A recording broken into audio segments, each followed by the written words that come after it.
태양계의 아득한 거리, 짙은 어둠 속에서 보석처럼 반짝이는 작은 행성이 보이시나요?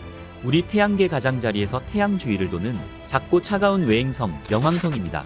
명왕성은 수천 개의 작은 얼음 물체로 채워진 카이퍼 벨트의 구성원으로 약 45억 년 전 태양계가 탄생할 때 형성되었습니다. 1930년 미국 천문학자인 클라이드 톰보에 의해 발견된 명왕성은 2006년 행성 기준이 수정되기 전까지는 태양계의 9번째 행성이었습니다. 행성 지위를 잃고 외행성으로 강등된 명왕성의 이야기, 지금 바로 들어가 볼까요? 명왕성은 지구에서 매우 멀리 떨어져 있기 때문에 나사의 뉴호라이즌스호가 명왕성을 지나기 전까지는 확실히 알려진 바가 거의 없었습니다. 그러나 2015년 나사의 뉴호라이즌스호의 탐사로 명왕성의 지름이 2370km라는 것을 알 수 있었습니다. 명왕성은 행성이라고 하기에는 너무 작은 크기를 가지고 있는데요. 지구와 한번 비교해 보겠습니다. 명왕성 크기는 미국의 절반 크기에 불과하며 지름이 3474km인 달보다 1.5배 작습니다. 또한 가니메데와 타이탄, 칼리스토, 이오, 유로파, 트리톤 등 일부 위성보다도 작습니다. 명왕성과 명왕성의 가장 큰 위성인 카론의 모습을 보니 명왕성의 크기가 가늠이 되시나요? 명왕성의 공전과 자전. 명왕성의 자전 주기는 153시간으로 약 6.4일입니다. 그리고 248년에 매우 긴 공전 주기를 가지고 있습니다. 명왕성은 태양계의 8개 행성에 비해 상당히 특이한 궤도를 가지고 있습니다. 타원과 같은 공전 궤도로 인해 공전 주기 248년 중 20년은 해왕성보다 더 태양과 가깝게 공전하며 공전 각도 또한 황도면에서 17도 기울어져 있습니다. 지구에서부터 머나먼 거리에 있는 명왕성은 태양에서 평균적으로 약 39.5AU 떨어져 있습니다. 2006년 발사된 나사의 뉴호라이즌스호는 9년 5개월 25일 만에 명왕성에 도착하게 되는데, 사실 이 기간은 뉴호라이즌스호가 목성을 중력 보조 장치로 사용하여 도착 시간을 3년이나 단축한 여정이었습니다. 만약 뉴호라이즌스호가 목성의 중력 지원을 받지 않았다면 명왕성까지 편도로만 약 13년의 시간이 걸리게 되는 것이죠. 초속 약 30만 킬로미터를 이동하는 태양빛이 빛의 속도로 도달하려고 해도 약 5시간 이상이 걸린다고 하니 명왕성이 얼마나 먼 거리인지 상상할 수 없을 것 같습니다. 명왕성 대기의 구성 성분은 질소가 대부분이며 메탄과 일산화탄소 등으로 구성되어 있습니다. 태양에서 너무 멀리 떨어진 명왕성의 평균 기온은 영하 226도에서 영하 240도로 태양계에서 가장 추운 곳 중 하나인 것이죠. 또한 뉴호라이즌스호가 관측한 흥미로운 사실은 명왕성의 대기층에는 수많은 층을 이루고 있는 연무가 1000km 상공까지 퍼져 있으며 최대의 20개의 연무층이 있다는 것이었습니다. 명왕성은 해성과 같이 태양에 가까워지면 팽창하고 멀어지면 붕괴하는 얇고 약한 대기를 가지고 있으며 주요 구성 성분인 질소와 메탄, 일산화탄소로 인해 푸른색의 얇은 대기를 가지고 있습니다. 명왕성이 태양에 가까워지면 행성 표면의 얼음이 녹기 시작하여 1km 이하의 극도로 얇은 대기를 형성하며 해왕성의 위성 트리톤과 더불어 명왕성 또한 구름이 있을 것으로 추정하고 있습니다. 또한 최근 과학자들은 명왕성이 태양에서 멀어질 때 대기까지 얼어붙는다는 사실을 밝혔습니다. 이는 2018년 8월에 관측된 명왕성 엄폐 현상을 통해 밝혀졌습니다. 천문학자들은 수십 년 전부터 명왕성의 희박한 대기를 측정하기 위해 엄폐 현상을 이용했는데, 이는 별이 명왕성에 가려졌다가 다시 나올 때 대기의 밀도에 따라 별빛의 강도가 달라지는 것을 이용한 것입니다. 연구팀은 측정 결과를 뉴호라이즌스가 2015년 측정한 명왕성 대기 밀도 데이터와 비교했습니다. 명왕성 대기는 10년마다 2배로 증가했다가 감소하는 것으로 알려져 있으며 2015년 뉴호라이즌스호의 관측 결과도 이와 일치한 것입니다. 이로써 명왕성의 대기가 얼어붙는 현상, 즉 명왕성의 냉각 효과를 뒷받침하게 되었습니다. 다시 말해 명왕성이 태양에서 멀어져 기온이 낮아지고 대기 중 질소가 표면에 얼어붙으면서 대기 밀도가 떨어지고 있는 것입니다. 명왕성은 카이퍼 벨트에 속해 있는 다른 천체와 마찬가지로 주로 얼음과 암석으로 구성되어 있습니다. 명왕성은 물과 얼음으로 구성되어 있는 멘틀로 둘러싸인 암석형 핵을 가지고 있으며 핵과 멘틀 사이에는 액체 상태의 바다가 있을 것으로 추측되고 있습니다. 지구의 달보다 작은 명왕성에는 매우 다양한 지형들이 있습니다. 2015년 뉴호라이즌스호는 명왕성의 다채로운 표면 이미지를 보내왔습니다. 하트를 품은 명왕성의 모습입니다. 질소와 일산화탄소 및 메탄얼음으로 이루어진 광대한 이 빙하 지역은 행성을 발견한 클라이드 톰보를 기리기 위해 그의 이름을 딴 톰보 지역으로 명명했습니다. 1590km의 톰보 지역은 명왕성 적도보다 북쪽에 위치해 있습니다. 톰보 지역은 전체적으로 평평하진 않지만 서쪽은 밝고 평탄합니다. 바로 이 지역이 하트 지역 서쪽의 넓은 평원, 스푸트니크 평원입니다. 이 드넓은 평원은 생성된 지 1억 년으로 추정되며 크레이터도 보이지 않습니다. 1억 년이면 우주 나이로는 비교적 젊은 지역이라서 여전히 지각 활동을 하고 있으며 승화 현상에 의한 것으로 보이는 구멍도 발견됐습니다. 톰보 지역에는 명왕성의 대표적인 두 개의 얼음산, 텐징 산맥과 힐러리 산맥이 있습니다. 그리고 얼음 화산지대의 콜먼산과 라이드 절벽, 명왕성 표면에서 최대 7km에 달하는 높이의 얼음 화산 지형도 발견됐습니다. 이곳은 흑인 여성 최초로 조종사면허를 딴 베시 콜먼과 첫 여성 우주 비행사인 셀리 라이드의 이름을 따서 명명되었습니다. 얼음 화산 여러 개가 분출하며 형성된 것으로 추정되는 이 지형들은 태양계 내 다른 곳에서는 찾아볼 수 없는 독특한 지형들입니다. 과학자들은 스푸트니크 평원 아래에 이제 막 녹기 시작한 슬러시 상태의 바다가 있을 것으로 추정하고 있습니다.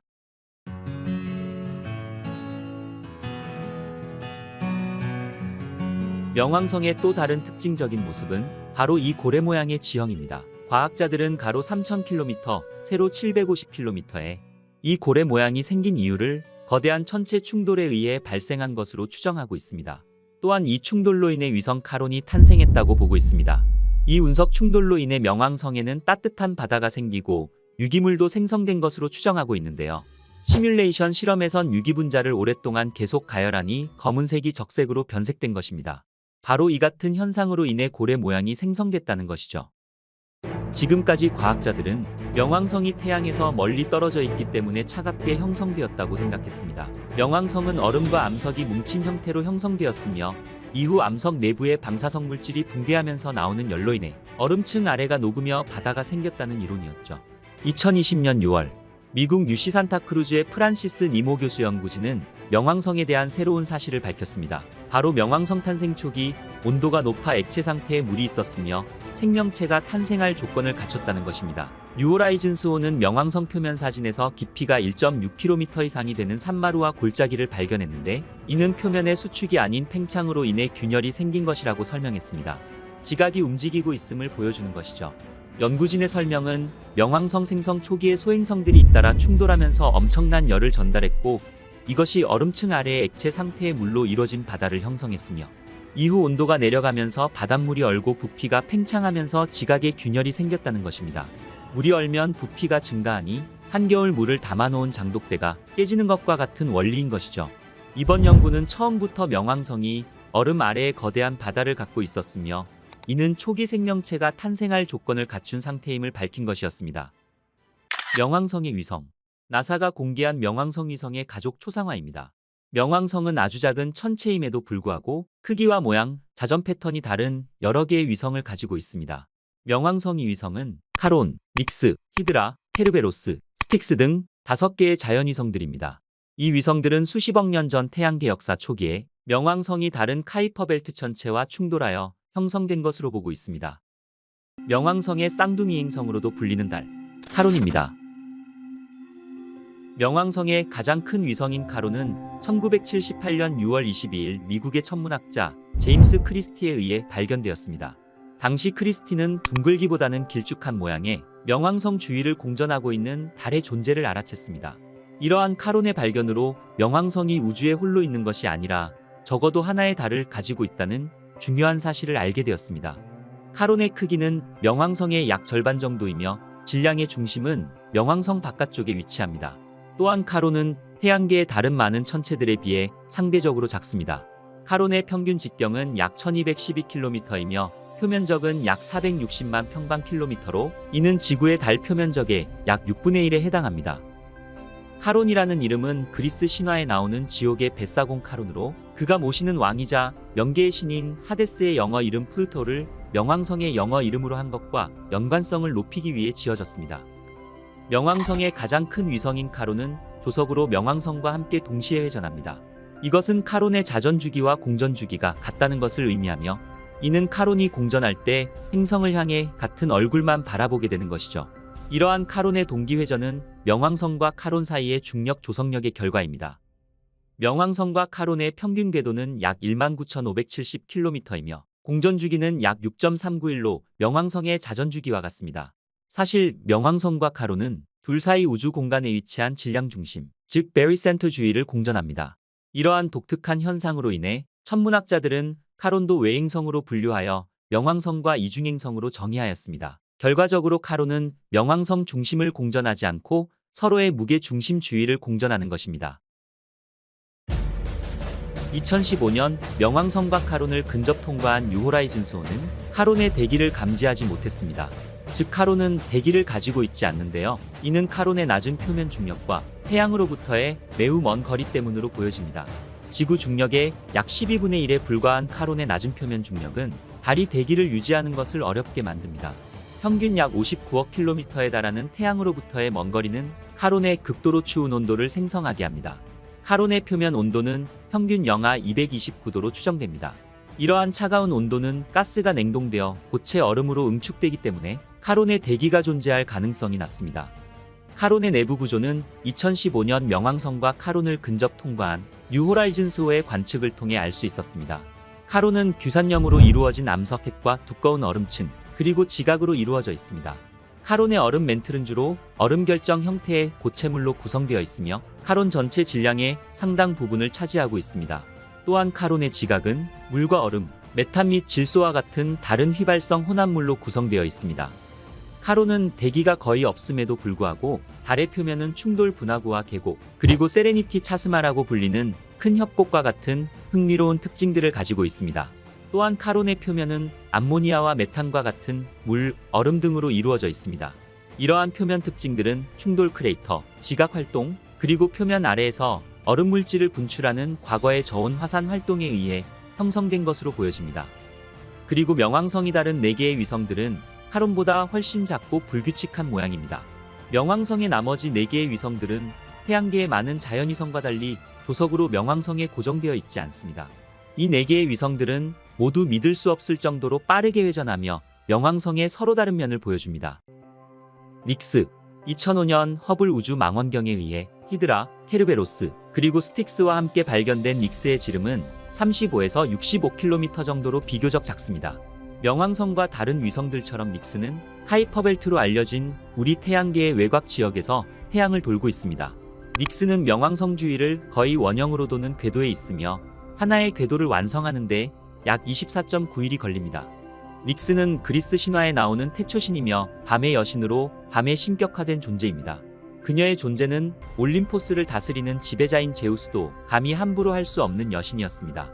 또한 밤의 지배자답게 그녀의 모습은 아주 아름다웠다고 합니다. 닉스는 허블 우주망원경을 통해 아주 먼 거리에서 관찰되었기 때문에 표면에 대해서는 많이 알려져 있지 않습니다. 하지만 과학자들은 명왕성의 다른 위성들처럼 닉스가 주로 얼음과 바위로 이루어져 있다고 보고 있습니다. 상대적으로 잘 알려지지 않은 닉스의 발견은 태양계 외부 영역에 대한 우리의 호기심을 자극하기에 충분했습니다. 2005년 허블 우주망원경에 의해 발견된 히드라의 지름은 43km에서 65km로 상대적으로 작은 크기를 가지고 있습니다. 히드라는 불규칙한 모양의 명왕성 주위 궤도에 있으며 하나의 궤도를 완성하는 데 약 38일이 걸립니다. 또한 히드라는 명왕성의 다른 위성들처럼 얼음과 바위로 구성되어 있습니다. 과학자들은 크레이터와 크고 구불구불한 언덕을 포함하여 히드라의 표면 특징을 관찰했습니다. 히드라의 가장 주목할 만한 특징 중 하나는 적도 근처의 크고 밝은 부분으로, 이는 히드라가 비교적 신선하고 반사되는 얼음으로 구성되어 있다는 것을 보여줍니다. 닉스와 마찬가지로 히드라는 신화 속 인물의 이름을 따서 지어졌습니다. 히드라는 그리스 신화에 나오는 머리가 9개 달린 뱀의 이름으로 헤라클레스의 두 번째 시련의 주역이기도 하죠. 케르베로스는 명왕성의 위성이 아닌 공식적인 발견 이전 명왕성의 4번째와 5번째 위성에 대해 제안된 잠재적인 이름 중 하나였습니다. 2011년과 2012년 천문학자들은 허블 우주망원경을 사용하여 명왕성의 2개의 위성을 추가로 발견했고, 이 2개의 위성은 공식적으로 케르베로스와 스틱스로 명명되었습니다. 케르베로스는 그리스 신화에서 지하세계의 입구를 지키던 머리가 셋 달린 개의 이름을 따서 지어졌는데, 신화 속 이야기처럼 케르베로스가 명왕성을 지키고 있는지도 모르겠습니다. 2012년 허블 우주망원경을 사용하여 천문학자들에 의해 발견된 스틱스입니다. 스틱스는 지름이 10km 미만으로 추정되며 명왕성에서 가장 작은 위성 중 하나입니다. 명왕성 주위 원형 궤도에 있는 스틱스는 한 개의 궤도를 완성하는데 약 20일이 걸리며 명왕성의 다른 위성들처럼 주로 얼음과 바위로 구성되어 있습니다. 명왕성 탐사를 목적으로 발사된 뉴허라이즌스 탐사선은 명왕성의 위성들을 탐사한다는 계획을 세운 상태였습니다. 하지만 매우 작은 위성인 스틱스의 발견으로 명왕성계의 공간에 관측되지 않은 더 작은 천체가 있을 것으로 우려되었으며 약 13km/s의 속도로 우주 공간을 표류하는 탐사선에게는 발견되지 않은 매우 작은 천체나 고리 등이 큰 영향을 끼칠 수 있으리라 예상되었지만 다행히도 탐사선은 이상 없이 명왕성계를 통과하였습니다. 스틱스라는 이름은 그리스 신화에 나오는 스틱스 강에서 왔는데 이 강은 산 사람들의 세계 그리고 죽은 사람들 세계 사이에 경계를 형성했습니다. 스틱스의 표면은 많이 알려져 있지 않지만 허블 우주 망원경을 통해 우리는 스틱스에 대한 새로운 이야기를 알 수 있게 되었습니다. 그리고 뉴허라이즌스 탐사선의 탐사 결과 굉장히 불규칙적인 모양의 직경은 5km에서 7km로 본래 추측했던 수치보다 더 작았으며 이를 통해서 스틱스는 운석 충돌로 인해 분출되어 형성된 파편으로 거대 충돌 가설처럼 먼 과거의 명왕성과 상당한 크기의 카이퍼벨트 천체와의 충돌로 분출된 파편들이 뭉쳐져 생성된 것이며 충돌로 인해 충돌한 천체의 구성 성분이었던 메테인 혹은 질소 등의 휘발성 성분이 포함된 얼음이 증발하였고 이 과정을 통해 물의 얼음으로 이루어진 파편들이 생겨났다고 추측하고 있습니다. 아름다운 모습의 명왕성은 왜 태양계의 행성들에서 퇴출되었을까요? 명왕성은 태양계에서 가장 작고 가장 먼 행성, 태양계의 9번째 행성으로 분류되었습니다. 그러나 그 이후 수십 년 동안 천문학자들은 해왕성이 궤도 너머에 명왕성과 유사한 다른 많은 천체를 발견했습니다. 에리스와 같은 이러한 천체 중 일부는 행성으로도 인정될 만큼 충분히 컸으며 이러한 이유로 2006년 국제천문연맹 IAU는 행성이라는 용어를 재정의하고 명왕성을 외행성으로 강등하기로 결정하게 됩니다. 업데이트된 국제천문연맹의 정의에 따르면 천체가 다음 세 가지 기준을 충족하는 경우 행성으로 간주합니다. 그 첫째는 태양 주위를 도는 궤도에 있고, 둘째는 중력이 그 천체를 구형으로 만들기에 충분히 커야 하며, 세 번째로는 자신의 궤도 주변 지역이 깨끗한 경우로 이는 자체 궤도 영역에서 지배적인 중력을 지니고 있음을 의미합니다. 하지만 명왕성은 태양을 공전하는 구형을 가지고 있지만 그 궤도가 해왕성과 교차되며 그 궤도에서 가장 큰 천체가 아닙니다. 이러한 이유로 명왕성은 태양계 행성에서 강등되어 외행성으로 분류된 것이죠. 사실 1978년 명왕성의 위성 카론이 발견되면서 명왕성의 행성 지위가 위태로워지기 시작했습니다. 위성인 카론을 관측하면서 지구 질량의 0.2%에 불과한 명왕성 질량을 확인할 수 있게 되었고 명왕성의 크기 또한 계산할 수 있었습니다. 관측된 명왕성의 크기가 행성으로 보기에는 매우 작았던 것이죠. 게다가 위성 카론과 명왕성이 상호작용하며 공전하는 것 또한 문제가 되었습니다. 그리고 카론과의 질량 중심이 명왕성 중심이 아니라 명왕성 밖에 있다는 점이었습니다. 이 때문에 명왕성과 카론을 행성과 위성 관계로 볼 것이냐 아니면 이중 행성 관계로 볼 것이냐는 논란이 발생한 것이죠. 명왕성 위성 카론의 발견이 아이러니하게도 명왕성 퇴출 논란의 시작이 된 셈입니다.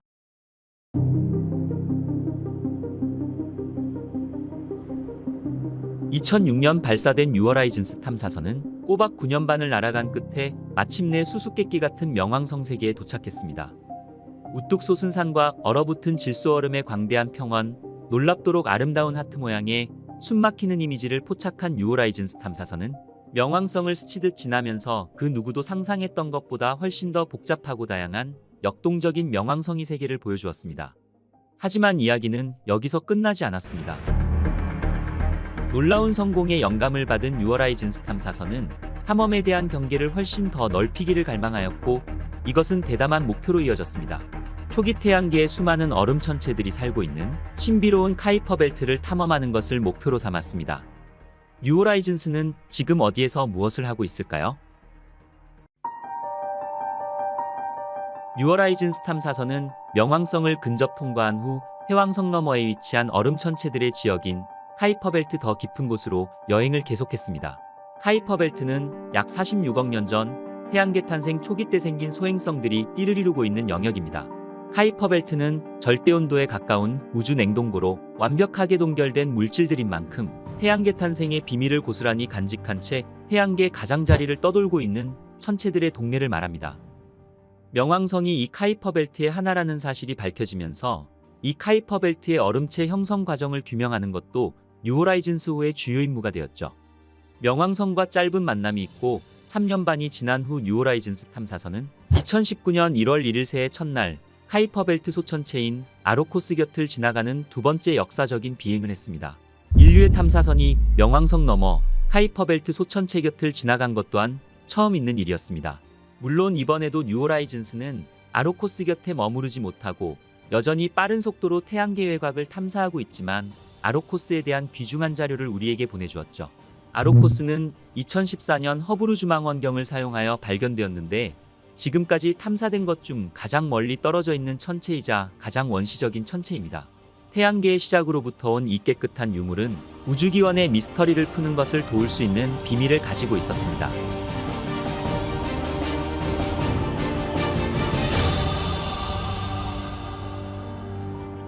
뉴호라이즌스호는 아로코스를 3,500km 가까이 근접 비행하면서 영상 촬영 자료를 지구로 보내왔습니다. 뉴호라이즌스가 보내온 자료에는 직경이 22km와 14km에 울티마와 툴레라는 이름이 붙은 이 두 행성이 장축을 따라 결합되어 35km 길이를 가진 납작한 모양의 천체로 마치 눈사람처럼 생긴 독특한 모습을 가지고 있어 과학자들에게 더욱 많은 관심을 불러일으키기도 하였죠. 당시 연구진들은 뉴호라이즌스호가 보내온 관측 자료를 분석한 결과 천문학계에서는 행성이 어떻게 형성되는지에 대해 두 가지 이론이 맞서게 되었습니다. 그중 하나는 작은 천체들이 고속 충돌에 합쳐졌다는 이론과 또 하나는 천천히 뭉쳐졌다는 이론이었죠. 하지만 컴퓨터 시뮬레이션 분석 결과 두 개의 작은 천체가 서로 가까워지다가 부드럽게 합쳐졌다는 결론이 나왔습니다. 각 천체가 알 수 없는 힘에 의해 가까워지다가 축이 정렬되면서 현재의 눈사람 모양처럼 합쳐진 것입니다. 이는 작은 천체들이 고속 충돌에 합쳐지면서 형성한다는 강착 이론과 대비되는 결과로 2000년대 초부터 제기된 가스성운 등 작은 천체들이 끌어들여 천천히 합쳐진다는 행성 형성 이론을 뒷받침하는 결과인 셈입니다. 아로코스의 표면도 부드럽게 합쳐지는 과정에서 별다른 충돌은 없었을 것이라고 연구진은 설명하였으며, 맥키넌 교수는 화석이 지구에서 종들이 어떻게 진화했는지 말해주듯 아로코스를 이룬 미행성도 우주에서 행성이 어떻게 형성되었는지 말해준다고 밝혔습니다. 미국 사우스웨스트 연구소 우주연구부의 존 스펜서 박사 연구진은 아로코스의 분화구의 밀도를 토대로 표면이 형성된 시기가 최소 40억 년 전이라고 밝히기도 하였으며, 스펜서 박사팀도 맥키넌 교수 연구진처럼 두 개의 천체는 극과 적도가 기하학적으로 일치한다는 것을 발견하기도 하였습니다. 또 미국 애리조나주 로엘 천문대의 윌 그룬디 박사 연구진은 아로코스의 표면 물질이 균질하고 메탄올 얼음과 탄소를 함유한 유기물질을 가졌다는 사실을 발견하였으며, 아로코스의 붉은 빛은 이 유기물질 때문이라고 연구진은 말하고 있습니다. 아로코스라는 이름은 처음엔 알고 있는 세계 너머라는 의미의 라틴어인 울티마 툴레로 별칭으로 썼다가 이 단어가 나치와 일부 극우주의자들이 사용하는 언어라는 논란이 일자 북미 인디언 언어인 하늘을 뜻하는 아로코스로 공식 명명되었습니다. 아로코스를 탐사한 뉴호라이즌스에게는 다시 연장 근무 명령이 떨어졌습니다. 사우스웨스트 연구소의 뉴호라이즌스 탐사선의 수석연구원 앨런 스턴은 우주선과 우주선의 과학 장비들이 완전히 건강한 상태에 있다고 밝혔으며, 탐사선의 수명은 현재 핵연료 공급에 의해서만 제한되는데 이는 2030년까지 뉴호라이즌스를 계속 운용하기에 충분할 것이라고 말하고 있습니다. 카이퍼벨트의 깊은 곳으로 여행하는 것은 기념비적인 도전이었습니다. 뉴호라이즌스호는 전설의 보이저 1호와 2호, 그리고 전임자인 파이오니어 10호와 11호에 이어 이 엄청난 거리에 도달한 5번째 우주선으로 기록되었습니다. 지구와 카이퍼벨트 사이의 광대한 거리는 통신 신호가 뉴호라이즌스에 도달하는 데에만 몇 시간이 걸렸습니다. 이로 인해 명령을 전송하고 데이터를 수신하는 데 상당한 지연이 발생했죠. 그것은 또한 미션팀이 우주선과 실시간으로 상호작용할 수 있는 기회가 제한적이라는 것을 의미했고, 뉴호라이즌스의 엔지니어들은 신중하게 통신을 계획하고 조정해야 했습니다. 75억 킬로미터 밖 카이퍼벨트를 비행하던 뉴호라이즌스 탐사선과의 통신은 지구관제소에서 뉴호라이즌스호로 명령을 보내고 제대로 수신했는지 확인하는 데만 엄청난 시간이 걸립니다. 빛의 속도로 신호가 오가도 14시간이나 걸리는 까마득한 거리를 여행하고 있는 것이죠. 존스 호킨스 응용물리학연구소의 뉴호라이즌스 운영 매니저 앨리스 보우먼은 얼마나 멀리 있는지를 실감케 하는 것 중 하나가 지구에서 내린 지시를 제대로 수신했는지를 확인하는 데 걸리는 시간이라면서, 처음에는 거의 즉각적으로 확인됐지만 이제는 14시간이 걸려 극단적인 거리를 현실로 만들고 있다고 말하며 뉴호라이즌스 탐사선의 위치에 대해서 말하기도 하였습니다. 지구와 태양 사이 평균 거리를 1의 이유라 부르며 그 50배에 달하는 50의 이유의 이정표를 통과하면서 인류가 제작한 우주선 중에서 가장 먼저 태양계를 벗어난 보이저 1호가 담긴 우주사진을 찍어 지구로 전송하기도 하였죠. 하이퍼벨트에 있는 우주선이 지금까지 성간우주에 있는 더 먼 우주선의 위치를 촬영한 적은 지금까지 없었습니다. 이 사진을 촬영하던 당시 뉴호라이즌스 5는 보이저를 약 180억 킬로미터 거리를 두고 바라보며 촬영하였습니다. 당연히 보이저 탐사선 자체는 너무 작고 희미해서 아쉽게도 사진에는 그 모습 자체를 실제로 확인하기 어려웠지만 전파 신호를 통해 추정한 보이저가 있어야 할 방향을 사진 속 노란 동그라미로 표시하며 자신보다 무려 30여 년 앞서 우주로 향했던 보이저 1호가 있는 방향을 바라보며 추억하기도 하였습니다. 뉴호라이즌스는 계속해서 속도를 높여 태양과 지구 사이의 거리의 3배에 달하는 거리를 추가로 날아가며 태양계 바깥을 향하고 있습니다. 뉴호라이즌스 탐사선은 2023년 기준 지구에서 56의 이유 정도 떨어진 지점을 13.76km/s의 속도로 궁수자리 방향으로 항해하고 있습니다. 태양계의 9번째 행성이었지만 외행성으로 강등된 명왕성. 하지만 잠재적 활성 상태의 산맥과 얼음, 그리고 지표면에 새겨진 놀라운 지질학적 흔적으로 인해 행성 내부에는 바다의 존재 가능성도 제기되고 있는 명왕성에 대해서 알아보았습니다. 뉴호라이즌스의 명왕성 탐사와 하이퍼벨트를 통한 대담한 탐험 이야기는 태양계에 대한 우리가 이해할 수 있는 경계를 넓혀주었고, 멀게만 느껴지던 수수께끼 같은 우주세계를 조명하면서 지식과 탐험을 향한 인류의 끊임없는 호기심과 미지의 세계로 더 멀리 모험할 수 있는 영감을 주었습니다. 우주 탐사를 생각하면 떠오르는 대표적인 단어가 있습니다. 가장 위대한 항해자로 불리우는 미항공우주국의 우주 탐사선인 위대한 항해자 보이저 탐사선입니다. 약 45년 전 1호와 2호가 발사된 뒤 태양계를 벗어나 성간우주를 여행하면서 언젠가 만날지 모를 외계 문명과 접촉하고 지구 문명을 알린다는 사명의 대명사가 된 이름 보이저 탐사선. 오늘도 우주를 항해하는 보이저 탐사선은 성간우주를 탐험하는 고독한 여행자이기도 합니다. 시간과 공간을 뛰어넘어 미지의 차원을 알고 싶은 것은 인류의 피할 수 없는 소망일 것입니다. 보이저 1호와 2호는 인류가 만든 우주 탐사선 중에서 가장 멀리 태양계 밖으로 나아가는 탐사선입니다. 상상만 했던 천왕성과 해왕성이 실물을 인류에게 최초로 보여준 탐사선이기도 하죠. 지금도 두 탐사선은 태양계 바깥 드넓은 우주 공간을 향해 엄청난 속도로 여행을 하며 미지의 지식을 전해줌으로써 우리에게 무한한 상상의 세계로 안내하여준 고마운 탐사선입니다. 오늘의 우주의 발견은 인류가 우주로 보낸 탐사선 가운데 태양계를 벗어나 가장 먼 곳까지 날아가고 있는 보이저 탐사선의 놀라운 발견들에 대해서 알아보겠습니다.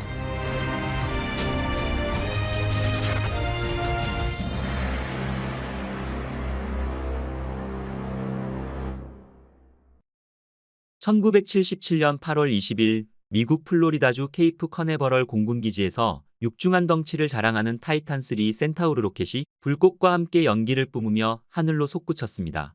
이 로켓에는 여행자란 뜻을 가진 보이저 탐사선이 실려 있었죠. 보이저 탐사선의 덩치는 중량 722kg의 무게로 소형 버스 정도 되는 크기였습니다. 당시 발사된 건 보이저 2호였으며 비슷한 형태와 임무를 가졌던 보이저 1호는 2호보다 2주 늦게 우주로 발사되었죠. 그런데 보이저 1호와 2호의 발사 시기가 조금 이상했습니다. 보이저 1호는 왜 2호보다 늦게 발사됐을까요? 그리고 나중에 발사된 기체가 왜 1호로 명명됐을까요? 그 이유는 지구에서 발사되는 순서가 아닌 목성에 훨씬 더 빠르게 도착하는 예정일과 태양계를 먼저 벗어나 지구에서 바라볼 때 가장 멀리 날아가는 탐사선의 이름에 1호를 붙였기 때문입니다. 그리고 성간우주에 빠르게 도착하는 것이 보이저 1호의 주목적이었기 때문이기도 하였죠. 보이저 1호는 목성과 토성을, 보이저 2호는 목성과 토성 그리고 천왕성 및 해왕성을 관측하기 위해 좀 더 돌아가는 탐사 궤도로 발사되었는데, 두 탐사선 중 빠른 경로로 목성에 도달하기 위해서 1호가 나중에 발사된 것이었습니다. 이것은 행성 정렬 현상을 이용해 다수의 행성 관측을 위한 시간과 목성과 토성에 도달하기 위한 시간이 달랐던 것이었습니다. 보이저 계획은 원래 1960년대 중반 미국 캘리포니아 공대 대학원생인 게리 플랜드로가 1970년대 후반 목성과 토성 그리고 천왕성 및 해왕성에 4개 외행성이 거의 한 줄로 늘어선다는 것을 발견하면서 시작되었습니다. 이때에 맞춰 우주선을 발사하면 각각의 천체 중력을 이용해 비행기간을 단축하는 스윙바이를 통해 차례로 탐사할 수 있다는 이른바 그랜드 투어 개념을 제시한 것이 발단이 되었던 것이었죠. 행성들 간의 중력 도움을 이용하면 탐사선 하나로 4개 행성을 모두 방문할 수 있는 절호의 기회로 해왕성까지 30년이나 걸리는 비행시간 또한 3분의 1로 단축할 수 있는 획기적인 계획이었던 것이었습니다. 이런 행성 정렬은 175년에 한 번 오는 완벽하고 드문 기회였습니다. 하지만 당시 기술적으로는 엄청난 도전이었으며 무엇보다 예산 부족이 큰 문제였죠. 때문에 먼저 목성과 토성 탐사를 성공시킨 다음 천왕성과 해왕성까지 임무 확장 예산을 받아내기 위해 2대의 보이저 탐사선을 시차를 두고 각각 다른 궤적으로 발사하게 된 것이었습니다. 하나가 실패할 경우 쌍둥이 탐사선인 또 다른 하나가 임무를 수행하도록 하기 위한 조치였습니다.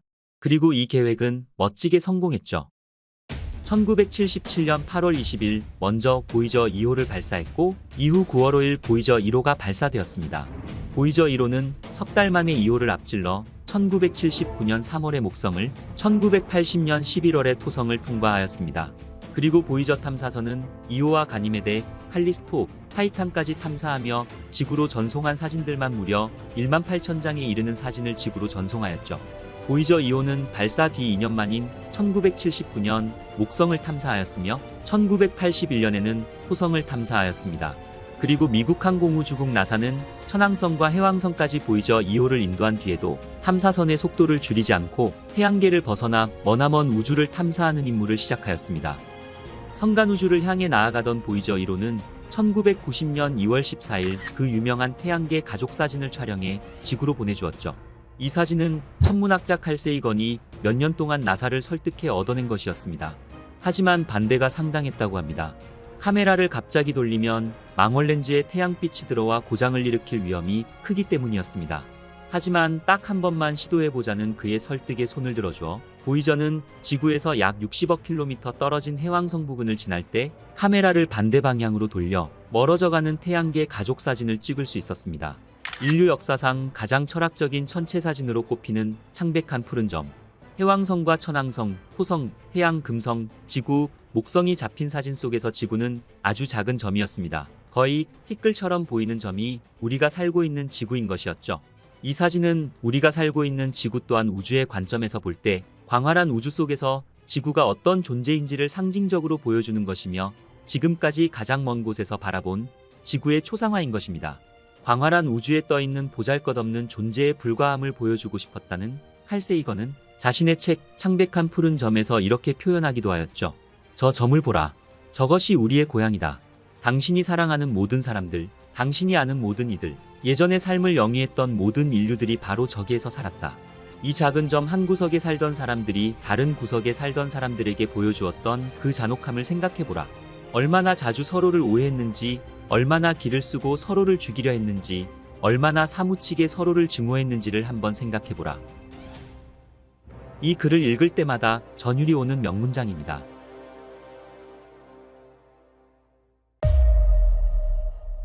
쌍둥이 우주 탐사선 보이저 1호와 2호는 인간의 과학기술이 만든 가장 경이로운 물체입니다.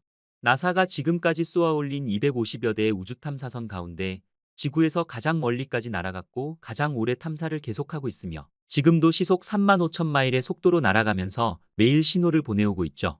보이저호에는 당대 첨단 과학이 집약된 연구실로 불릴 정도로 다양한 장비들이 탑재됐습니다. 특히 보이저호의 발사 당시 지구에서는 필름 카메라를 주로 사용하고 있었으며 그 당시에는 전자동으로 필름을 되감는 시스템이 첨단 카메라로 인식되는 시절이었습니다. 하지만 이 시절 보이저 탐사선에는 그 당시에는 상상하기도 어려운 디지털 카메라가 탑재된 것이죠. 이 얼마나 하이레벨의 최첨단 장비들이 집약됐는지 짐작할 수 있습니다. 보이저 탐사선의 특징은 이뿐만이 아니었습니다. 현재 인공위성에 필수적으로 장착된 태양열 발전 장치가 빠져 있다는 점도 눈에 띄는 부분이었습니다. 이것은 보이저 탐사선이 태양계만 관측하는 것이 아닌 성간 우주 탐사를 위해 설계된 만큼 태양계에서 아주 먼 곳까지 탐사가 진행될 경우 태양광 발전은 사용하기 어렵기 때문이었습니다.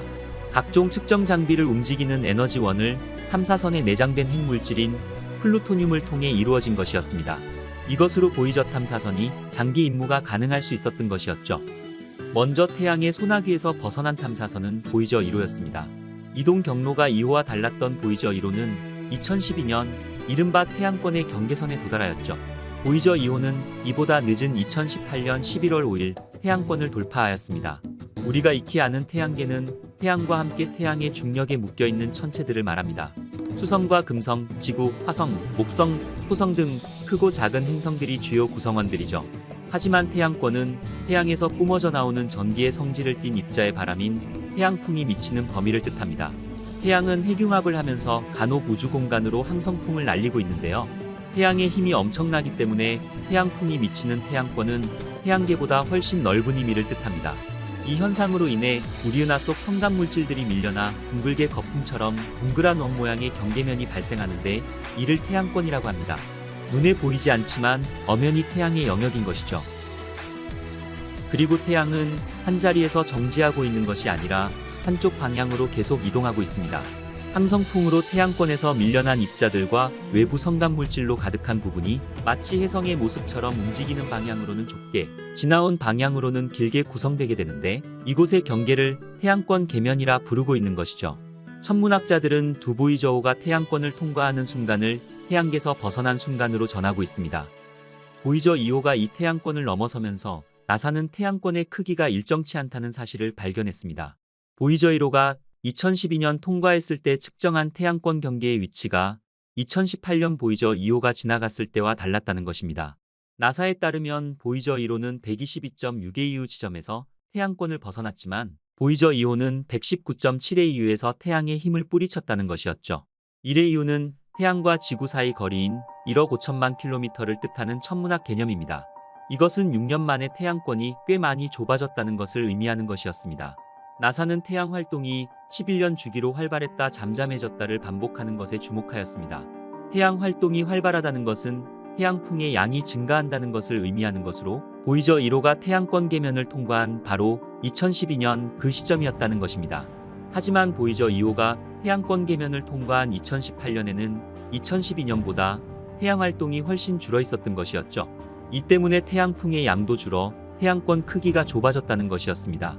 나사는 태양권의 범위가 늘었다가 줄었다 하는 상황을 사람이 숨을 쉴 때에 해가 확장하고 수축하는 것과 비슷한 일이 일어나고 있다고 표현하기도 하였죠. 태양권은 외계별에서 날아오는 우주방사선의 70%를 막아내며 지구와 다른 행성들을 보호합니다. 이런 보호막이 커졌다 작아졌다를 반복한다는 사실이 보이저 1호와 보이저 2호가 연달아 태양권 계면을 통과하면서 입증하게 된 것이었죠. 나사의 보이저 프로젝트 담당자인 에드스톤 캘리포니아 공대 물리학과 교수는 보이저 2호가 보낸 자료가 없었다면 아마 우리는 보이저 1호의 자료가 태양권의 일반적인 특징인지 아닌지를 알 수 없었을 것이라고 말하며 인간의 우주과학 기술이 발달했다고는 하지만 이처럼 태양권을 넘어 먼 우주로 들어선 탐사선은 지금까지 보이저 1호와 보이저 2호 단 2기에 불과합니다. 약 45년 동안 우주 탐사를 진행 중인 보이저 1호와 2호는 지금쯤 어디에 있을까요? 나사는 1977년 발사한 날로부터 지금까지 보이저호의 위치를 정기적으로 수신하고 있습니다. 이 덕분에 우리들도 쉽게 보이저 1호와 2호의 전반적인 상황을 알 수 있게 되었죠. 먼저 발사된 보이저 2호는 2018년 12월 18일 태양권을 벗어나 지구에서 약 200억 킬로미터 떨어진 곳에서 시속 5만 5천 킬로미터로 태양으로부터 계속 멀어지면서 임무를 수행하고 있으며 보이저 1호는 2012년 8월 25일 태양권을 벗어나 약 239억 8천만 킬로미터 밖에서 시속 6만 1천 킬로미터로 맹렬하게 우주를 향해 날아가고 있습니다. 보이저 1호에서 지구로 불빛을 겨냥해 쏜다면 지구인들은 22시간은 지나야 볼 수 있는 먼 거리에 있는 것이죠. 보이저 5는 태양권을 벗어나면서 성간 물질과 우주방사선에 노출돼 우리가 알지 못하는 문제에 직면하였습니다.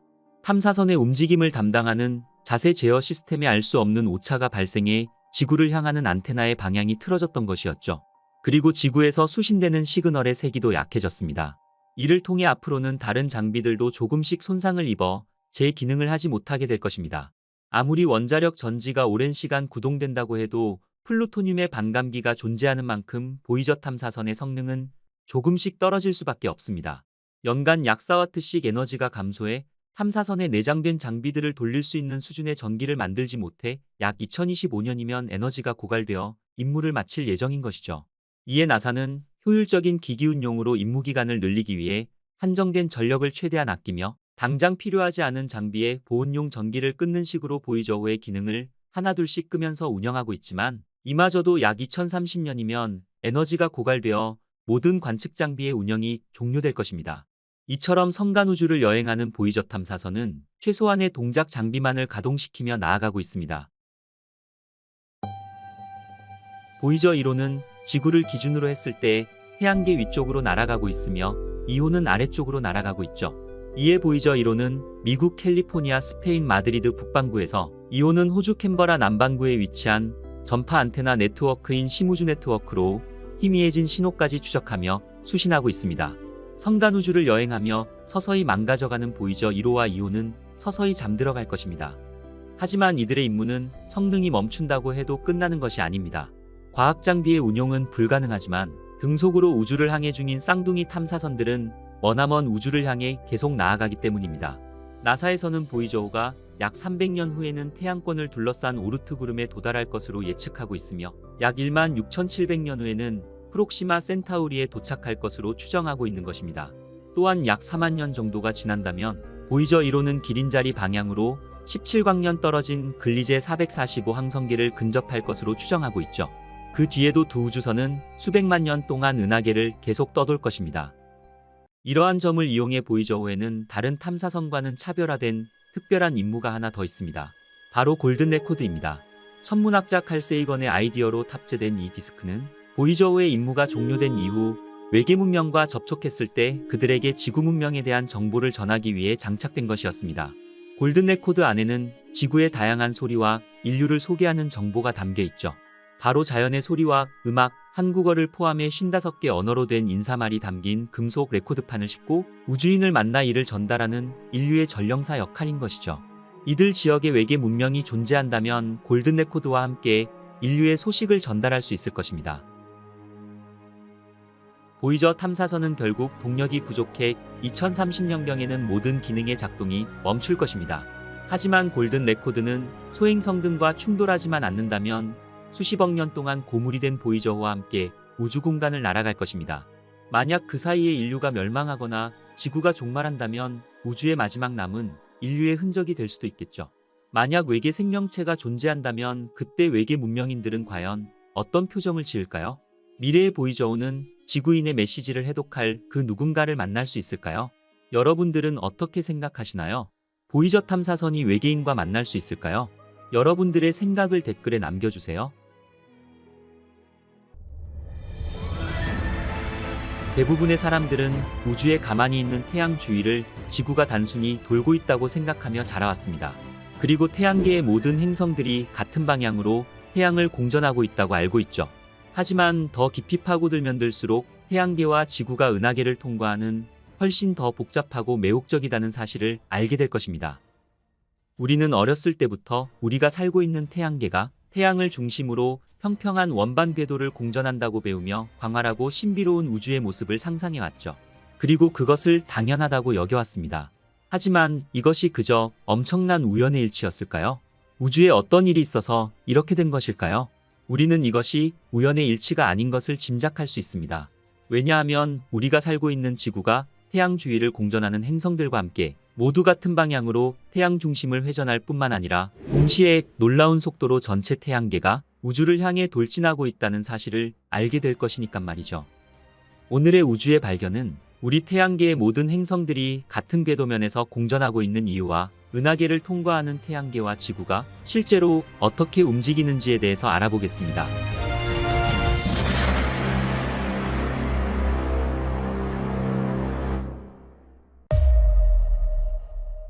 태양계가 형성되기 전 수십억 년 전으로 돌아가 보겠습니다. 태양계가 형성되기 전의 우주 공간에는 엄청난 양의 성간 기체와 우주먼지로 이루어져 있었습니다. 그리고 태양계 성운의 규모는 현재보다 광활했죠.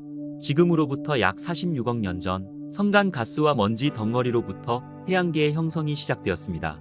이 덩어리는 좀 더 큰 규모의 집합체의 일부였죠. 그러다 어느 순간 주변의 초신성이 폭발하게 됩니다. 이 초신성의 폭발에 의한 충격파에 의해 안정적이던 성운은 중력 붕괴를 일으켰고 이 구름들은 수축하면서 자체 중력으로 인해 서로를 끌어당기게 되었죠. 서서히 회전하던 구름들은 그 속도가 빨라져 원반 형태를 갖추게 되었습니다. 자체적으로 회전하는 원반 구름들은 중력으로 인해 수축이 진행될수록 중심부에는 가스들이 더 많이 모이게 되었죠. 이 모여있는 가스 입자들은 서로 충돌하게 됩니다. 이때 운동에너지가 열에너지로 전환되면서 중심부의 온도가 올라가게 되는 것이죠. 이것이 원시 태양의 탄생이었습니다. 원시 태양은 이러한 과정을 거치면서 온도와 압력이 매우 높아져 수소가 헬륨으로 융합하는 핵융합 과정을 통해 엄청난 열과 빛을 우주 공간으로 내뿜는 항성이 되었으며 스스로 빛을 내는 하나의 행성군의 중심이 탄생하게 된 것이었습니다. 태양 주위의 기체와 티끌들은 회전원반과 같은 방향으로 원심력에 의해 계속해서 회전을 같이 하게 됩니다. 태양계 성운은 회전과 수축을 반복하면서 중심부는 볼록해지고 가장자리는 얇은 원반 모양을 형성하게 되었죠.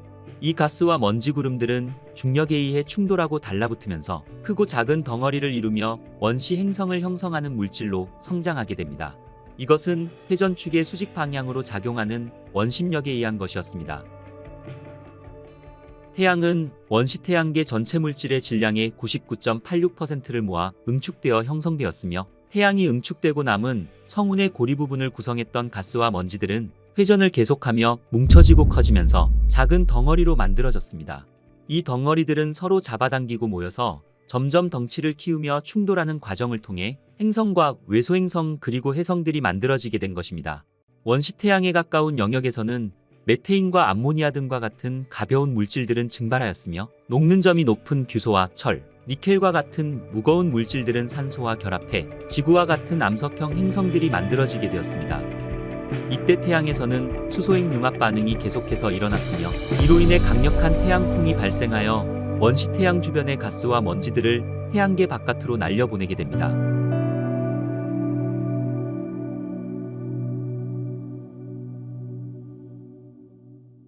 하지만 충분히 성장한 암석형 행성인 수성과 금성, 지구와 화성과 같은 초기의 태양계를 이루는 행성들은 구심력에 의해 태양 주위를 안정된 궤도로 공전하게 되면서 현재의 태양계 모습을 형성하게 되었죠. 그리고 태양풍으로 인해 밀려난 먼 영역에서는 보다 가벼운 기체와 얼음으로 둘러싸인 티끌 등에 의해 목성과 같은 기체형 행성으로 진화하게 된 것이었습니다.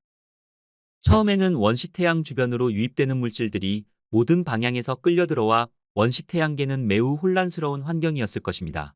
그리고 붕괴된 성운구름은 불규칙한 방향으로 접근하였을 것이며 입자들 사이의 충돌은 정기적으로 일어났습니다. 각각의 성운들의 운동량은 그렇게 상쇄되었죠. 따라서 결국 성운의 모든 입자들이 다른 방향에서 접근하는 동안 입자의 운동량 대부분이 서로 다른 방향으로 가는 입자에 의해 충돌하여 입자의 운동량은 상쇄되었을 것이며 결국 대부분의 입자들은 같은 방향만 남게 되었을 것입니다. 우리는 이러한 물질 덩어리들을 오늘날에도 실제로 관측할 수 있습니다. 우리 태양계에는 강력한 원반을 가지고 있는 행성인 토성을 관찰할 수 있죠. 모든 가스거인들은 행성의 평면을 따라 공전하는 위성들을 가지고 있습니다. 토성의 고리는 아름다운 시계 태엽 방식으로 토성의 일반 위성과 같은 평면을 따라 토성을 공전합니다. 토성 탐사선인 카시니 탐사선은 임무를 수행하는 동안 다양한 중력 상호작용으로 인해 토성의 고리 내부에서 물질들이 뭉쳐서 만들어지는 작은 위성이 형성되는 것을 발견할 수 있었습니다. 이 위성들 중 일부는 곧 떨어져 나갔고 우리는 초기 태양계에서도 이와 같은 일이 일어났을 것이라고 확신하고 있죠. 오늘날 우리는 우리 은하에 대해 많은 것을 알고 있습니다. 하지만 직접 우리 은하의 전체 모습을 본 사람은 아무도 없죠. 지구를 멀리 벗어나야 지구의 둥그런 모습을 볼 수 있듯이 우리 은하 전체의 모습을 관측하려면 우리 은하로부터 멀리 떨어져 관측을 해야 되는 것이죠. 하지만 인류는 지금까지 우리 은하의 모습을 제대로 촬영한 적이 없습니다. 우리 은하의 모습을 촬영하기 위해서는 카메라가 달린 탐사선이 우리 은하에서 수백 광년 떨어진 곳으로 가야만 하죠. 46년 전 지구를 떠난 보이저 1호는 인류가 우주로 보낸 탐사선 중에서 가장 멀리 간 탐사선이지만 이제 겨우 태양계를 벗어났죠. 보이저 1호가 현재 날아가고 있는 위치는 초속 30만 킬로미터로 빛이 달리더라도 22시간이 넘게 걸리는 232억 킬로미터 거리의 성간 우주공간입니다. 이 거리는 지구와 태양 간의 거리의 156배가 넘는 엄청난 거리인 것이죠. 만약 보이저 1호가 이 속도로 계속 날아가 우리 은하의 중심으로 날아가게 된다면 무려 18억 년을 날아가야만 우리 은하의 중심에 도착할 수 있습니다. 이것이 바로 우리 은하의 크기인 것이죠. 그런데 우리 은하의 크기는 빛의 속도로 달려도 우리 은하를 벗어나려면 10만 광년의 시간이 필요한 것입니다. 우리 은하의 전체 모습을 직접 보는 것은 거의 불가능에 가까운 일이죠. 그렇다면 과학자들은 우리 은하의 모양이 나선형이라는 것을 어떻게 알아냈을까요? 이것은 우리 은하 밖에 있는 은하, 즉 외부 은하에서 찾을 수 있습니다. 과학자들은 우리 은하의 모습은 보지 못했지만 이웃 은하인 안드로메다를 비롯해 많은 외부 은하를 관측해왔죠. 역설적으로 이들 은하가 멀리 떨어져 있기 때문에 가능한 것입니다. 우주에는 우리 은하와 같은 은하가 무수히 존재합니다. 관측 가능한 우주에는 최소 2조개 이상의 은하가 있다고 하죠. 과학자들은 막대 나선 은하인 UGC 12158의 모습이 우리 은하의 실제 모습과 가장 비슷할 것으로 생각하고 있습니다. 우리 은하 안에서 우리 은하의 전체 모습을 유추한다는 것은 숲속에서 숲 전체의 모습을 그려보는 것과 같은 어려운 상황일 것입니다. 오랜 세월 동안 천문학자들은 조각조각 모은 관측 자료를 바탕으로 우리 은하의 전체 모습을 구성해내는데 어느 정도 성공을 거두었습니다. 우리 별 태양은 은하 전체로 본다면 티끌보다도 작은 별입니다. 하지만 태양계는 우리에게 무엇보다 소중한 지구를 품고 있는 곳이죠. 우리는 지금 이 순간에도 지구의 자전에 의해 1초에 약 400m를 이동하고 있습니다. 이는 음속을 넘는 수치로 시속 1500km에 달하는 맹렬한 속도입니다. 그런데도 우리는 왜 못 느낄까요? 예를 들어 일정한 속도와 고도로 날아가는 비행기 안에 있다고 상상해 보세요. 그 비행기 안에서는 자신이 얼마나 빨리 가고 있는지 알 수 없거나 심지어 자신의 관점에서 전혀 움직이고 있다고 말할 수 없을 것입니다. 그리고 외부 세계는 움직이고 있지만 지상에 있는 사람은 그저 지나가는 항공기를 보면서 자신의 고정 위치에 대한 상대적인 움직임만을 인식할 수 있을 것입니다. 우리는 느끼지 못하지만 지구라는 우주선을 타고 지구와 함께 태양을 공전하며 지금도 광활하고 신비로운 은하계를 여행하고 있는 것이죠. 우리는 지구가 태양을 공전하는 시간을 측정하는 데 매우 익숙합니다. 지구가 태양을 한번 공전하면 약 365일, 1년이라는 시간이 지나는 것으로 우리는 항상 이 개념을 생각하고 있죠. 하지만 이 같은 개념은 태양계 내에서는 굉장히 중요할 수 있지만 태양계를 포함한 무수히 많은 항성과 행성들을 가진 우리 은하에 비하면 사실 상당히 보잘것없는 수준일 것입니다. 우리 은하를 돌고 있는 태양계는 머나먼 여행을 하고 있습니다. 마치 지구가 태양을 공전하는 궤도와 비슷하게 우리 은하를 여행하고 있죠. 태양계는 우리 은하 안의 태양 같은 항성 주위를 공전한다기보다는 훨씬 더 복잡하고 흥미롭게 은하 중심에 있는 초거대 블랙홀을 중심으로 공전하고 있습니다. 태양은 초당 약 230km, 시간당 약 80만 km에 달하는 엄청난 속도로 움직이고 있습니다. 따지고 보면 태양은 우리 은하를 공전하는 듯이 보이지만 사실은 우리 은하 중심에 있는 초거대 블랙홀로 빨려 들어가고 있는 것이죠. 태양계가 우리 은하를 한번 공전하는 데 걸리는 시간은 지구의 시간으로 약 2억 2천만 년에서 약 2억 3천만 년 정도가 걸린다고 합니다. 그러나 지구가 태양의 중심을 돌고 있는 공전운동과는 그 형태가 다르게 움직이고 있습니다. 은하 속을 여행하는 태양은 마치 우리 은하를 중심으로 회전목마를 타고 있는 것과 같은 궤적운동을 하고 있죠. 태양이 위아래로 목마운동을 하는 주기는 약 6200만 년 정도라고 합니다. 태양계는 은하면과 행성 궤도면 사이에 약 60도의 각도로 은하계를 이동합니다. 태양은 은하수를 중심으로 회전하면서 은하계의 나머지 부분에 대해 위아래로 그리고 안팎으로 움직이며 나아가고 있죠. 우리 은하계는 거대하고 거대하며 가장 중요한 것은 움직이고 있다는 사실입니다.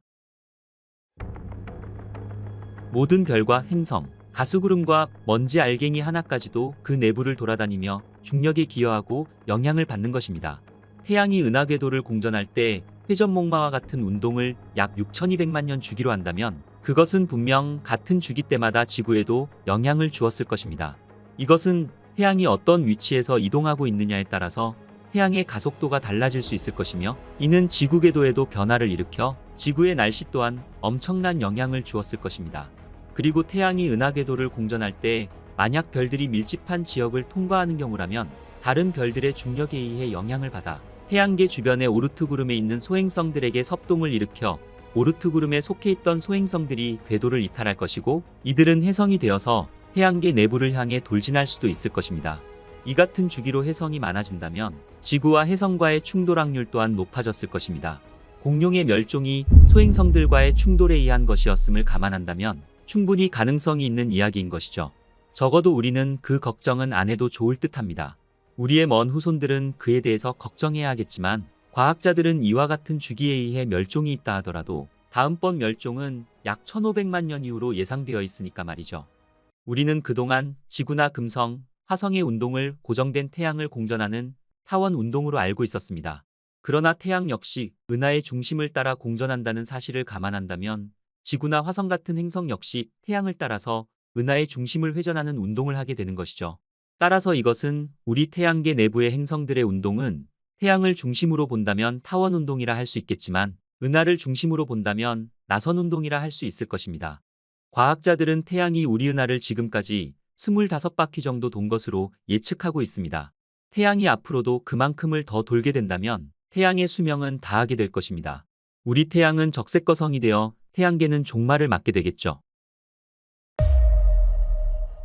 우리 은하와 태양계의 재미있는 사실은 우리 은하의 지름이 약 10만 광년이고 지구는 우리 은하의 중심에서 약 2만 8천 광년 떨어져 있습니다. 우리 은하를 도시라고 생각한다면 지구는 저 멀리 시골 정도라고 볼 수 있겠죠.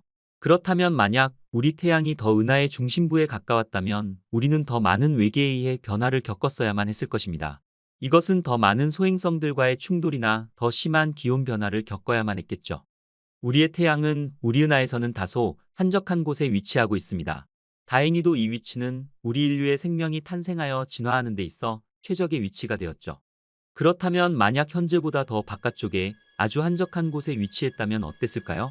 과학자들은 그 경우에도 생명의 탄생이나 진화는 지금보다 어려웠을 것으로 보고 있습니다. 그 이유는 생명의 탄생에 필요한 유기 물질의 기원을 외계 소행성이나 해성에서 온 것으로 추정하고 있죠. 그런데 만약 우리 태양이 너무 한적한 곳에 위치했다면 소행성이나 해성의 섭동이 너무 적어서 지구에는 유기물질의 전달이 훨씬 적었을 것입니다. 그랬다면 물론 생명의 탄생 또한 어려웠거나 지금보다 매우 늦었을 것입니다. 그리고 소행성과의 충돌이나 기후변화와 같은 우주적인 변화는 지구의 생물에게 멸종과 같은 위기를 가져다 주기도 했지만 이러한 위기를 극복하고 이겨내는 과정에서 생명체의 진화에 긍정적인 영향을 끼치기도 하였죠. 만약 이러한 소행성 충돌과 기후변화 등의 위기가 전혀 없었다면 지구상의 생명체의 진화는 없었거나 적어도 지금과 비교해서 매우 느렸을 것입니다. 우리는 우리가 살고 있는 태양계의 태양이 지금과 같이 은하 안에서 생명의 탄생이나 진화를 위해 가장 최적의 위치에 존재하고 있음에 감사해야 할 것입니다.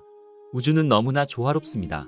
우리는 우리가 상상할 수 없는 세계에서 이 모든 움직임에 보호받으며 이렇게 평온한 상태 속에 살아가고 있는 것이죠. 우주는 알면 알수록 신비를 넘어서 저에게는 감동으로 다가오네요. 오늘의 우주의 발견은 태양계의 탄생과 태양계가 속해 있는 우리 은하와 태양계가 실제로 어떤 모습으로 우리 은하를 여행하고 있는지에 대해서 알아보았습니다. 오늘의 우주의 발견은 여기까지입니다. 오늘 보신 영상이 마음에 드셨다면 주변 분들에게 공유해주세요. 그리고 다음 영상을 보고 싶으신 분들께서는 영상 후반에 정주행 영상을 클릭하시면 재미있는 우주 이야기를 편안하게 시청하실 수 있습니다. 그리고 구독과 좋아요 한 번씩만 눌러주시고요.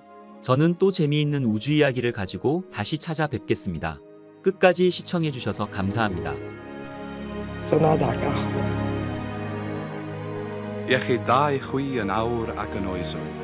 Chân thành gửi tới các bạn lời chào thân hữu. अपने वालों की तरफ से आपको खुश आमदीद कहते हैं. Пересилаємо привіт із нашого світу. Бажаємо щастя, здоров'я і многое літа. Sayın Türkçe bilen arkadaşlarımız, sabah şeriflerinize hayırlı olsun. สวัสดีค่ะสหายนายธรณีพ้นพวกเราในธรณีนี้ขอส่งมิตรจิตมาถึงท่านทุกคน నమస్తే తెలుగు మాట్లాడే జనముల నుంచి మా శుభాకాంక్షలు. Hälsningar från en dataprogrammerare i den lilla universitetsstaden Esaka på planeten Jorden. Silema Gemen. Hola y saludos a todos. Ria Dumelisa Marena. Ajboan. Želimo vam sve najlepše sa naše planete. Здравствуйте, приветствую вас. Salutări la toată lumea. सब लोगों ने मारो राम राम पहुँचे हमें अठे राजी खुशी हाँ तुम उठे राजी खुशी रह जाओ. Oggi Giano. paz e felicidade a todos. Witajcie, istoty zza światów. درود بر ساکنین ماورای آسمان ها. بنی آدم از بای یک پیکرند که در آفرینش ز یک گوهرند. چو عضوی به درد آورد روزگار دگر عضوها را نماند قرار. ସୂର୍ଯ୍ୟ ତାରକାର ତୃତୀୟ ଗ୍ରହ ପୃଥିବୀରୁ ବିଶ୍ୱ ବ୍ରହ୍ମାଣ୍ଡର ଅଧିବାସୀମାନଙ୍କୁ ଅଭିନନ୍ଦନ. Mwibwanji mu bantu bonse bakumwamba. Siyanibingelela maqhawe, sinipisela inkonzo ende. पृथ्वीवासीहरूबाट शान्तिमय भविष्यको शुभकामना. नमस्कार. या पृथ्वीतील लोक तुम्हाला त्यांचे शुभविचार पाठवतात आणि त्यांची इच्छा आहे की तुम्ही या जन्मी धन्य हो. 各位都好吧，我们都很想念你们，有空请到这儿来玩。 Muslayo mucha abantu bensieno. Mukama bawe mirembe bulijjo. Salvete quicumque estis. Bonam erga vos voluntatem habemus, et pacem per astra ferimus. 안녕하세요. Kay pachamatna, pitapas, maitapas, rimapayast, runasimip. ನಮಸ್ತೆ ಕನ್ನಡಿಗರ ಪರವಾಗಿ ಶುಭಾಶಯಗಳು. Konnichiwa, o genki desu ka? Tanti auguri e saluti. Selamat malam hadirin sekalian. Selamat berpisah dan sampai bertemu lagi di lain waktu. Üdvözletet küldünk magyar nyelven minden békét szerető lénynek a világegyetemen. Ashuli. धरती के वासियों की ओर से नमस्कार. Shalom. પૃથ્વી ઉપર વસનાર એક માનવ તરફથી બ્રહ્માંડના અન્ય અવકાશમાં વસનારાઓને હાર્દિક અભિનંદન. આ સંદેશો મળે વળતો સંદેશો મોકલાવશો. Oiknis poteste chairete. Eirenikos prosphilus elelithamen philoi. Herzliche Grüße an alle. Bonjour tout le monde. Hello from the children of planet Earth. Hartelijke groeten aan iedereen. Milí přátelé, přejeme vám vše nejlepší. 各位好嘛，祝各位平安健康快樂。 माये लाखनिया. नमस्कार. বিশ্বে শান্তি হোক. Բոլոր անոնց, որ գտնվին եզերքի միքամազություններեն անտին, ողջույններ. Shalom. تحياتنا للأصدقاء في النجوم يا ليت يجمعنا الزمان. 太空朋友，您好，恁食饱未？有闲就来阮遮坐哦。 Adanish lushulmu.